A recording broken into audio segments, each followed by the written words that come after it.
اب کوتبہ علیکم دوبارہ آ گیا.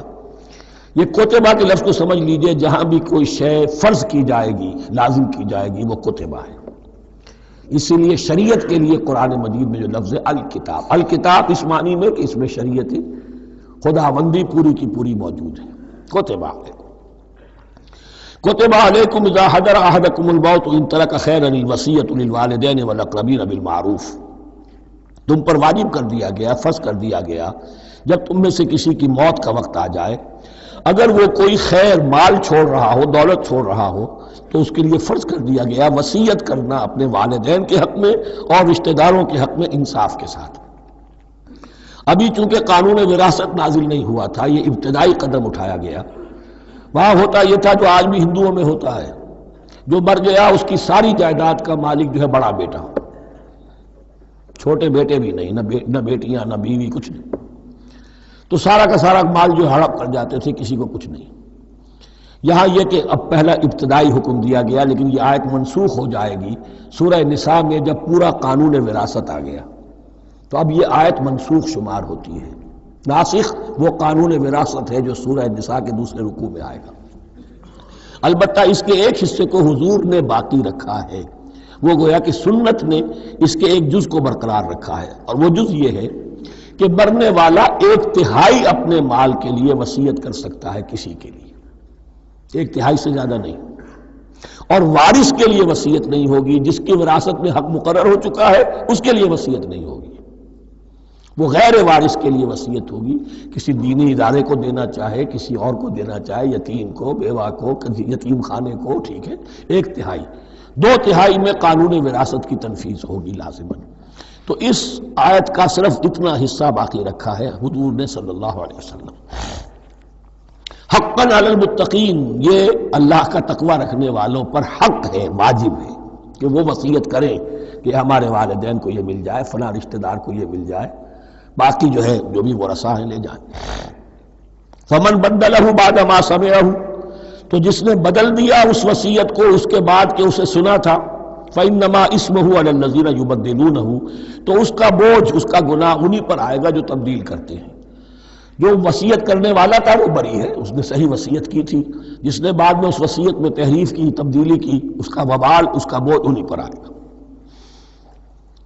ان اللہ سمیع علیم، یقینا اللہ سب کچھ سننے والا اور جاننے والا ہے. فمن خاف من موص جنفا، اب اگر کسی کو اندیشہ ہوا کہ وصیت کرنے والے نے جانبداری برتی ہے، ٹھیک وصیت نہیں کی ہے، دیانتداری کے ساتھ اس کی رائے یہ ہوئی، او اسمن، یا گناہ اس نے کمایا ہے، فاصلح بینہم، اور اب ان کے مابین صلح کرا دی.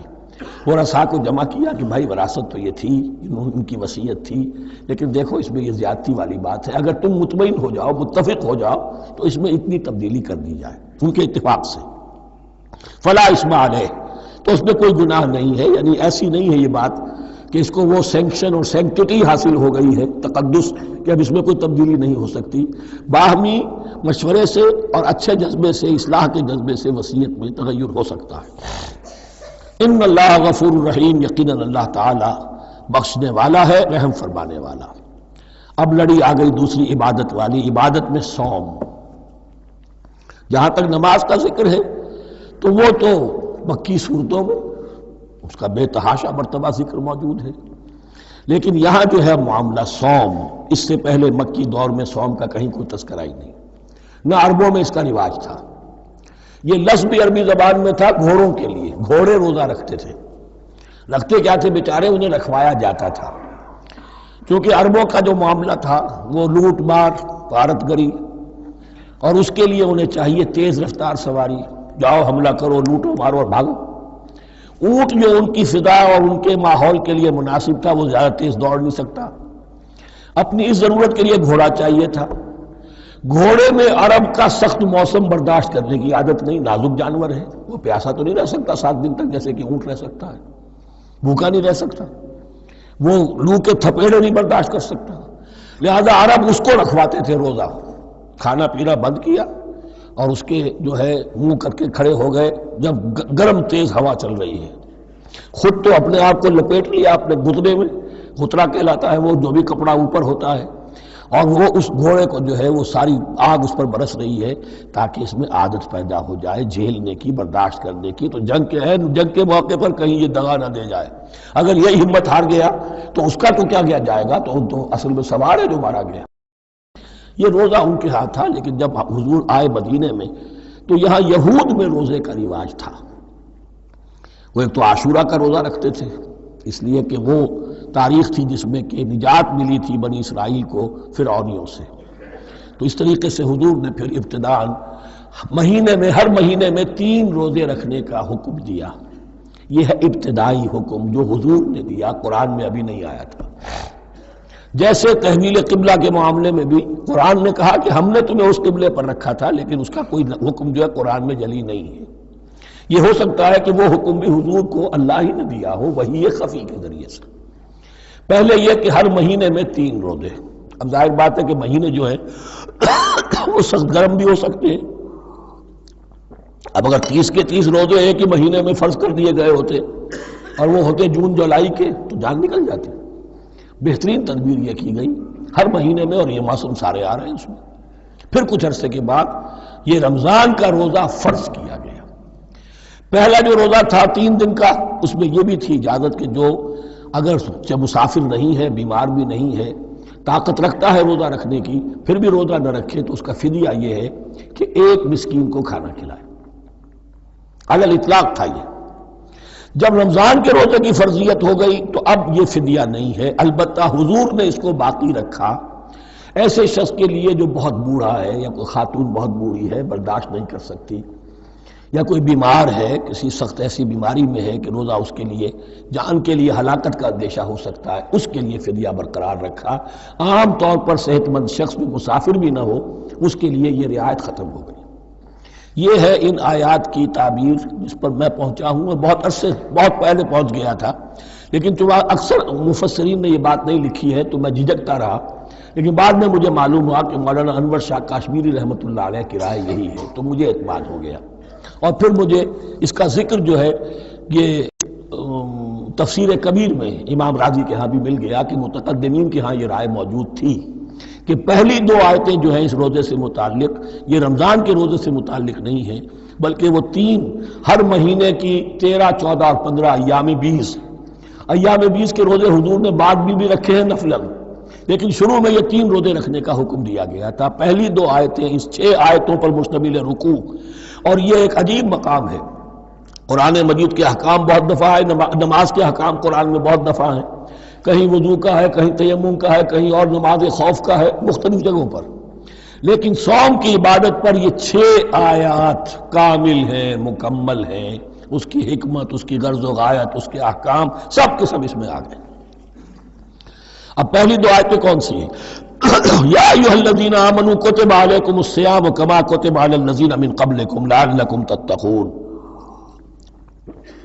اے ایمان والو، تم پر بھی فرض کیا گیا روزہ رکھنا جیسے کہ فرض کیا گیا تھا تم سے پہلوں پر، تاکہ تمہارے اندر تقویٰ پیدا ہو جائے. وہ جنگ کے لیے کرواتے تھے گھوڑوں کو تیار، تمہیں تقویٰ کے لیے اپنے آپ کو تیار کرنا ہے. بھوک کو قابو میں رکھ سکو، شہوت کو قابو میں رکھ سکو، پیاس کو برداشت کر سکو. اللہ کی راہ میں جنگ کے لیے تمہیں نکلنا ہوگا، اس میں بھوک بھی آئے گی، پیاس بھی آئے گی. اپنے آپ کو تیار کرو جہاد کے لیے. اور یہ بات واضح ہو جائے گی اگلے رکوع سے قتال کی بحث شروع ہو جائے گی. روزے کی یہ گفتگو ہو رہی ہے تمہیداً قتال کے لیے، جیسے گھوڑوں کو تیار کیا جاتا تھا، صوم رکھوایا جاتا تھا قتال کے لیے. ایام معدودات، گنتی کے چند دن ہیں. یہ گویا کہ ثبوت ہے اس کا کہ یہ 2-3 دن سے زیادہ. معدود جو ہے وہ عربی زبان میں 9 سے زیادہ نہیں ہو سکتا. معدودہ جب آئے گا، ایام معدودات، یہ جمع جو ہے جمع قلت کہلاتی ہے. معدودہ بڑی سے بڑی رقم ہو سکتی ہے، لیکن معدودات جمع قلت ہے. گنتی کے چند روز ہیں. فمن کان منکم مریضا، ان میں بھی یہ رعایت ہے کہ جو تم میں سے بیمار ہو، او علی سفر، یا سفر پر ہو، فعدۃ من ایام اخر، تو وہ تعداد پوری کر لے دوسرے دنوں میں. وعلی الذین یطیقونہ، اور جو اس کی طاقت رکھتے ہوں، فدیۃ طعام مسکین، وہ فدیہ دے 1 مسکین کا کھانا کھلانا. ان آیات کی تفسیر میں جیسا کہ میں نے عرض کیا مفسرین کے بہت سے اقوال ہیں، اب میں اس کی بحث بھی نہیں جا سکتا، جو میں نے اپنے مطالعے کے بعد رائے قائم کی ہے میں صرف وہی بیان کر رہا ہوں کہ اس وقت، اور یہ امام راضی کے الفاظ ہیں کہ یہ فرضیت الگ تعیین نہیں تھی بلکہ الگ تخییر تھی۔ فرض تو ہے روزہ، لیکن اس کا بدل بھی دیا جا رہا ہے، اگر تم نہیں رکھنا چاہتے تو تم ایک مسکین کو کھانا کھلا دو۔ تو گویا کہ تدریجاً انہیں لانا تھا، کیونکہ اس بات کے وہ پہلے سے عادی نہیں تھے۔ فمن تطوع خیرا فهو خیر اللہ، اور جو اپنی جی سے اپنی مرضی سے خیر کرنا چاہے تو اس کے لیے خیر ہے، روزہ بھی رکھے اور مسکین کو کھانا بھی کھلائے، دونوں کام کرے، تو اس میں کوئی رکاوٹ تو نہیں، اس کے لیے بہتر ہوگا۔ وَأَن تَصُومُوا، اور دیکھو اگر روزہ رکھو، خیر لکم ان کنتم تعلمون، یہ تمہارے لیے بہتر ہے اگر تم جانو۔ اب یہاں بھی ایک طرح کی رعایت کا انداز ہے۔ یہ دو آیتیں ہیں میرے نزدیک وہ پہلا حکم جو دیا گیا اور جو تھا اصل میں جس کے تحت کہ حضور صلی اللہ علیہ وسلم نے، میں شاید مغالطے میں ہی کہہ بیٹھا ہوں کہ قرآن مجید میں نہیں آیا، حضور نے خود کیا ہے، ان آیات سے در حقیقت حضور نے ہر مہینے میں 3 دن کے روزے، جو یا تو یہ کہ ان آیتوں کے بعد، اور یا یہ کہ حضور نے اپنے طور پر کر دیے تھے، ان آیات نے اس کی توثیق کر دی۔ اب آ رہی ہیں 2 آیتیں جو خاص رمضان کے روزے سے متعلق ہیں، حکمت اور غرض و غایت۔ پھر ایک آیت طویل آئے گی احکام، اور پھر ایک آیت آئے گی لٹمس ٹیسٹ۔ یہ 6 آیتیں۔ شہر رمضان الذی انزل فیہ القرآن، رمضان کا مہینہ وہ ہے جس میں قرآن نازل کیا گیا۔ ھدی للناس وبینات من الھدی والفرقان، لوگوں کے لیے ہدایت، اور ہدایت کی بھی روشن بینات باتیں، والفرقان، اور حق و باطل میں فرق کر دینے والی چیز۔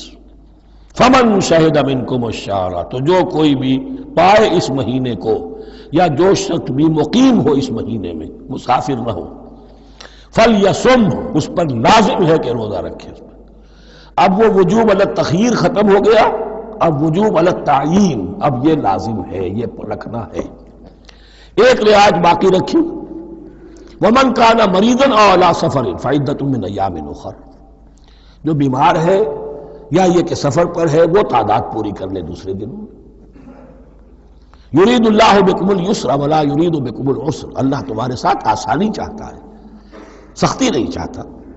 یہ لوگ اپنے اوپر سختیاں جھیلتے ہیں، شدید جو ہے سفر کے اندر بھی روزہ رکھے ہوئے، حالانکہ یہاں اجازت دی ہوئی ہے۔ یہ بلکہ حضور نے ایک مرتبہ ایک سفر میں کافی سردنش کی، کچھ ایک جہاد اور قتال پہ نکلے تھے، کہ کچھ لوگوں نے اس سفر میں بھی روزہ رکھ لیا۔ نتیجہ یہ ہوا کہ سفر کے بعد جہاں منزل میں اب جا کر خیمے لگانے تھے وہ نڈھال ہو کر گر گئے، جن لوگوں کا روزہ نہیں تھا انہوں نے پھر وہ خیمے لگائے، منزل کا کام کیا۔ تو حضور نے فرمایا کہ لیس من البر الصیام فی السفر، روزے رمضان اس میں سفر میں روزہ رکھنا کوئی نیکی کا کام نہیں ہے۔ لیکن ہمارا تصور اور ہے، 105 بخار چڑھا ہوا ہے، روزہ نہیں چھوڑوں گا میں، روزہ تو میں نے رکھا ہوا ہے، یا روزہ تو میں نہیں چھوڑوں گا۔ حالانکہ جہاں رعایت اللہ کی ہے اس رعایت سے فائدہ نہ اٹھانا ایک طرح کا کفران نعمت ہے۔ وَلِتُكْمِلُوا الْعِدَّةَ، لیکن تمہیں عدت اور تعداد اب پوری کرنی ہوگی۔ وہ جو تھی ایک رعایت کہ فدیہ دے کر فارغ ہو جاؤ، وہ نہیں ہے۔ وَلِتُكَبِّرُوا اللَّهَ عَلَىٰ مَا هَدَاكُمْ، اور تاکہ تم تکبیر کرو اللہ کی اس پر کہ جو اس نے ہدایت تمہیں عطا فرمائی۔ وَلَعَلَّكُمْ تَشْكُرُونَ، اور تاکہ تم شکر کر سکو اس نعمت عظمیٰ کا جو قرآن حکیم کی شکل میں تمہیں دی گئی۔ اس موضوع پر میرا کتابچہ عظمت صوم اور عظمت صیام و قیام قرآن، اس میں یہ سارے مضامین تفصیل سے آئے ہیں، کیا حکمت ہے، کیا غرض و غایت ہے، کیا مقصد ہے، اور آخری منزل کیا ہے، وَإِذَا سَأَلَكَ عِبَادِي عَنِّي فَإِنِّي قَرِيبٌ۔ مطلوب تو یہ ہے کہ تمہارا جو یہ جسم حیوانی ہے یہ کچھ کمزور پڑے، روح ربانی جو تم میں پھونکی گئی ہے اسے تقویت حاصل ہو۔ دن میں روزہ رکھو، اس حیوانی وجود کو ذرا کمزور کرو، دباؤ اس کے تقاضوں کو، رات کو کھڑے ہو جاؤ، اللہ کا کلام سنو اور پڑھو، تاکہ تمہاری روح کی آبیاری ہو، اس پر حیات، آب حیات کا ترشح ہو۔ نتیجہ کیا نکلے گا؟ تمہارے اپنے اندر سے ایک پیاس ابھرے گی، وَإِذَا سَأَلَكَ عِبَادِي عَنِّي فَإِنِّي قَرِيبٌ، تقرب الی اللہ کا جذبہ پیدا ہوگا۔ تو اے نبی، جب میرے بندے، ایسے بندے آپ سے میرے بارے میں سوال کریں، ان کو بتا دیجئے میں قریب ہوں۔ دور نہیں۔ یہ حقوق انسانی کا میرے نزدیک دنیا میں سب سے بڑا میگنا کارٹا ہے۔ اللہ اور بندے کے درمیان کوئی فصل نہیں ہے، فصل اگر ہے تو تمہاری اپنی خباثت ہے، اگر تمہاری نیت میں فساد ہے، حرام خوری تو کرنی ہی کرنی ہے، تو اب کس منہ سے اللہ سے دعا کرو گے؟ پھر جاؤ گے کسی پیر کے پاس، آپ دعا کر دیجئے، یہ نذرانہ حاضر ہے؟ یہ طریقہ کیا ہے؟ انسان کا نفس حائل ہے اور کوئی نہیں، ورنہ ہم تو مائل بے کرم ہیں، کوئی سائل ہی نہیں، راہ دکھنا ہے کسی رہنمی منزل ہی نہیں، کوئی پوپ نہیں، کوئی پنڈت نہیں، کوئی پادری نہیں، کوئی پیر نہیں، کوئی نہیں، جب چاہو اللہ سے ہم کلام ہو جاؤ۔ اس سے بڑا حق کیوں خالق و مخلوق میں حائل رہے پردے؟ پیران کنیسہ کو کلیسا سے اٹھا دو، میرا ہر بندہ جب چاہے جہاں چاہے مجھ سے ہم کلام ہو جائے۔ ہاں شرط ہے اس کی، وہ شرط آگے آ رہی ہے، اجیب دعوت الداعی اذا دعان، میں تو ہر پکارنے والے کی پکار سنتا ہوں، اور سنتا نہیں جواب دیتا ہوں، اور صرف جواب نہیں دیتا قبول کرتا ہوں۔ اجابت میں یہ تینوں چیزیں موجود ہیں۔ اور اذا دعان، جہاں مجھے پکارے جب پکارے، دیر اینڈ دین میں موجود ہوں،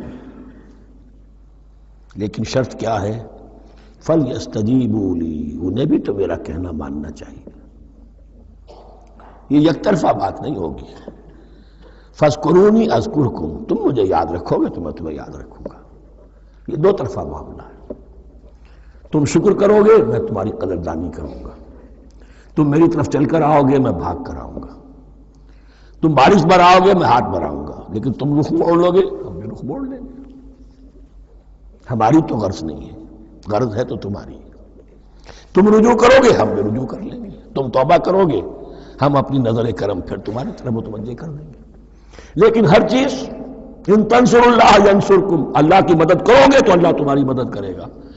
تمہاری دوستیاں ہو، پینگے بڑھا رہے ہو اللہ کے دشمنوں کے ساتھ، ساز باز ہو اللہ کے دشمنوں کے ساتھ، اور کھڑے ہو جاؤ قنوت نازلہ میں اللہ سے مدد مانگنے کے لیے، تم سے بڑا بے وقوف کون ہوگا؟ پہلے اللہ کی طرف رخ تو کرو، اللہ سے اپنا معاملہ درست کرو۔ ہاں اس میں کوئی یہ شرط نہیں ہے کہ پہلے ولی کامل اس وقت توبہ کرو خلوص نیت سے اور سارے پردے ہٹ جائیں گے، لیکن خلوص نیت کے ساتھ توبہ۔ وَإِذَا سَأَلَكَ عِبَادِي عَنِّي فَإِنِّي قَرِيبٌ أُجِيبُ دَعْوَةَ الدَّاعِ إِذَا دَعَانِ فَلْيَسْتَجِيبُوا لِي وَلْيُؤْمِنُوا بِي لَعَلَّهُمْ يَرْشُدُونَ۔